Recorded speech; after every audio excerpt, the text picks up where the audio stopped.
This is the clay of Ricky Williams that I did for the University of Texas. The mold's already been taken off of this, and I'm going to go through some of that process. So it's nicked and banged up a little bit, and of course the arms are off and the head's off. We had to cast this in many parts, but to be specific on how this happens, I literally make about a 3-inch angle iron stick figure. So it comes across the foot from the middle of the ankle up to the middle of the knee, middle of the knee to the middle of the hip and across. Same on this leg, and then a piece up the center, a piece across the middle of the shoulders, and then I reinforce that with more angle iron just so that it's sturdy, so that when I pile almost 1,000 pounds of clay on here, it'll stand without a problem. This is a plasticine. It never dries out. It's a soft oil-based clay, and when I keep the room at about 65 degrees, it's a perfect temperature for modeling this clay. So I can push it around, and then I'll use all kinds of different sculpting tools to get my detail. So we laid saran wrap over the clay surface to protect the surface, and then we rolled out a water-based clay about 1/2 inch thick into slabs and just wrapped them around. So everything that you see got wrapped in a 1/2 inch of clay. And then we made a plaster mold on the front and a plaster mold on the back. So each leg from about there down was molded that way. After the plaster sets up, we take the plaster section off, pull the clay off, carefully place the plaster back on, leaving that 1/2 inch void where the clay was.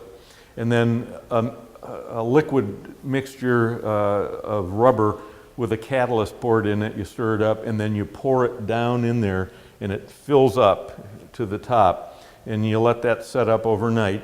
And then we did the same thing from about here to here for the next section, and so on. And then the last section was there to there. I decided to go ahead and cast the arms in plaster. So I took a plaster mold off of the arms, cast them in plaster, and then actually worked and refined the plaster a little bit. And then I gave these to the foundry, and they did their rubber mold process over the plaster, just like they did the rubber mold process over this. Let's go over here and I'll show you an actual rubber mold. This is of a bust. And once the mold is pulled off of the clay, let me pull it out of this jacket mold. Once the mold is pulled out of the clay, it's then placed back into the plaster mold, which supports it so that it's more rigid in place.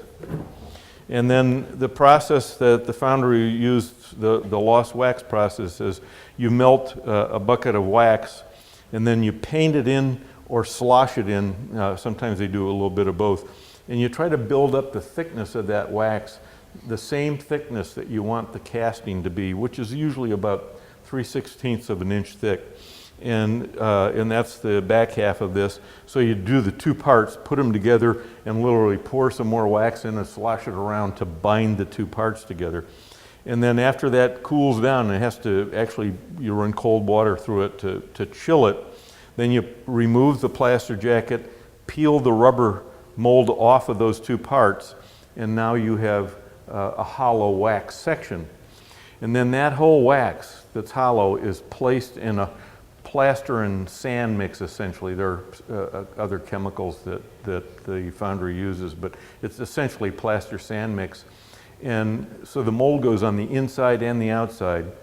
Once that sets up, it's locked in there. They take that mold, turn it upside down, melt the wax out in a kiln, and actually disintegrate all traces of the wax.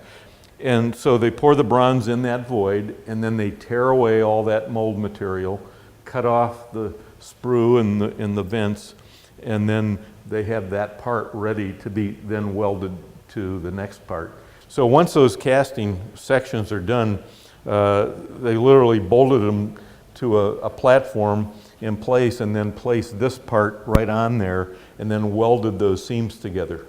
and they use a bronze rod that's the exact same alloy as the casting bronze material, so that the color is exactly the same.